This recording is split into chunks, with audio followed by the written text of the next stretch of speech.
यह जो तुम्हें लगता है कि तुम अपनी जिंदगी पर काबू रखते हो, यह एक भ्रम है। असल में तुम कुछ भी कंट्रोल नहीं करते, या कम से कम तुम्हें यही यकीन दिलाया गया है। जरा सोचो, कितनी बार ऐसा हुआ जब किसी ने तुम्हें कुछ ऐसा करने पर मजबूर कर दिया और तुम्हें पता तक नहीं चला कि वो उसका आइडिया था, तुम्हारा नहीं। क्या वो फैसला सच में तुम्हारा था, या किसी और ने वो बीज बो दिया था और तुमने उसे खुद पानी देकर बड़ा किया? अगर तुम्हें लगता है कि तुम हमेशा अपनी मर्जी से सोचते और करते आए हो, तो तुम एक बहुत बड़ी गलतफहमी में जी रहे हो। हकीकत बहुत बेरहम है। ये दुनिया कठपुतलियों से भरी है, और अगर तुम उन लोगों में से नहीं हो जो डोरियां खींचते हैं, तो समझो तुम खुद एक कठपुतली हो। लेकिन फर्क सिर्फ इतना है, जो लोग वाकई कंट्रोल करते हैं, वो कभी हुक्म नहीं देते, वो सामने से कभी जोर नहीं डालते, वो तुम्हें कुछ करने पर मजबूर करते हैं, लेकिन तुम्हें लगता है जैसे तुमने खुद चाहकर किया हो। असल मैनिपुलेशन एक फुसफुसाहट की तरह होता है, एक गहराई में बोई गई भावना की तरह, कोई खुला आदेश नहीं। और सबसे डरावनी बात यह है, तुम्हारे साथ ये पहले ही हो चुका है। याद करो वो आखिरी बार जब तुमने अपना फैसला बदल दिया था और बाद में भी समझ नहीं पाया कि क्यों। शायद किसी ने हल्की सी बात की, एक सीधा सादा इशारा किया, और उसने तुम्हारे सोचने का तरीका ही बदल दिया। यही है असली ताकत, बिना शोर मचाए किसी के दिमाग को इस तरह छूना कि उन्हें खुद भी न लगे कि वो कंट्रोल हो रहे हैं। लेकिन अब सवाल ये है, अगर तुम्हारे हाथ में वो ताकत हो तो क्या करोगे? अगर तुम्हें कोई न धकेले, बल्कि तुम वो बन जाओ जो दूसरों को चलाता है। क्योंकि फर्क सिर्फ इतना है, जो जीतते हैं वो जानते हैं कि पावर कभी थोपी नहीं जाती, वो पैदा की जाती है। हमें सिखाया गया है कि असर डालने के लिए आवाज ऊंची होनी चाहिए, सख्त बनो, दबदबा दिखाओ। पर जो सच में दुनिया चलाते हैं, वो कभी चिल्लाते नहीं। उन्हें जरूरत ही नहीं पड़ती। वो अपनी बात इस तरह लोगों के मन में डालते हैं कि लोग खुद ही उस पर यकीन करने लगते हैं। उन्हें लगता है ये उनकी अपनी सोच है। और जब कोई इंसान किसी चीज को अपनी पहचान बना ले, तो वो उसके लिए लड़ता है, मरने तक। अब सवाल उठता है, कैसे करते हैं ये सब? पहला, सही लोगों को पहचानो। हर किसी को मैनिपुलेट करने की जरूरत नहीं। सिर्फ उन्हें टारगेट करो जो खोए हुए हैं, जो बाहर से मजबूत पर अंदर से गाइडेंस चाहते हैं, जो सोचते हैं वो खुद फैसले लेते हैं, लेकिन असल में वो किसी और के इशारे की तलाश में होते हैं। दूसरा, आइडिया को उनका बना दो। अगर किसी को सीधे आदेश दोगे तो वो प्रतिरोध करेगा, लेकिन अगर वो खुद उस आइडिया तक पहुंचे तो प्रतिरोध गायब हो जाता है। एक बात इधर, एक इशारा उधर, और वो खुद ही वो करेंगे जो तुम चाहते हो। तीसरा, विरोध को टुकड़ों में बांटो। ताकतवर विरोधी हमेशा एकजुट होकर आते हैं, पर अगर तुम उनमें शक पैदा कर दो, अंदरूनी झगड़े शुरू करवा दो, तो वो आपस में उलझ जाते हैं और तुम्हें कुछ करने की जरूरत ही नहीं पड़ती। लेकिन सिर्फ ये काफी नहीं है।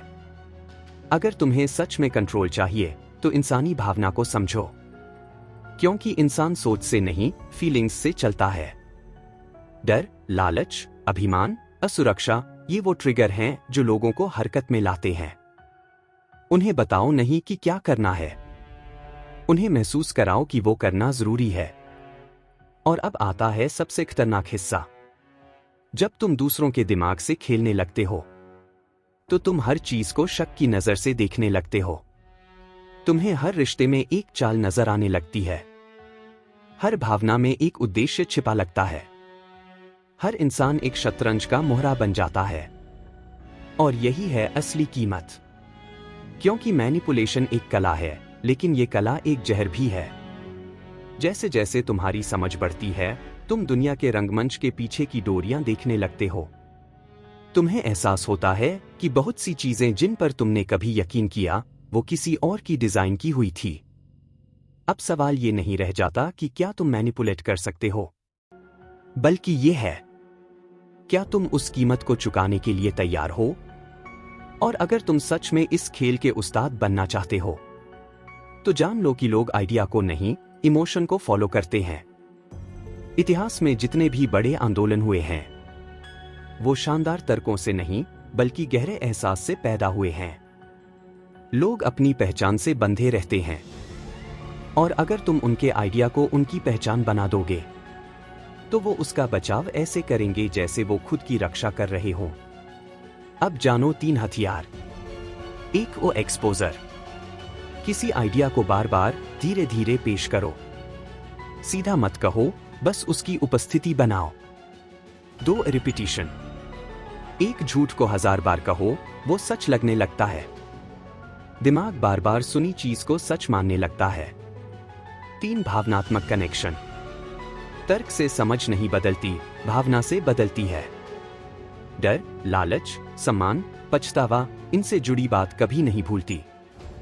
और अब आखिरी राज।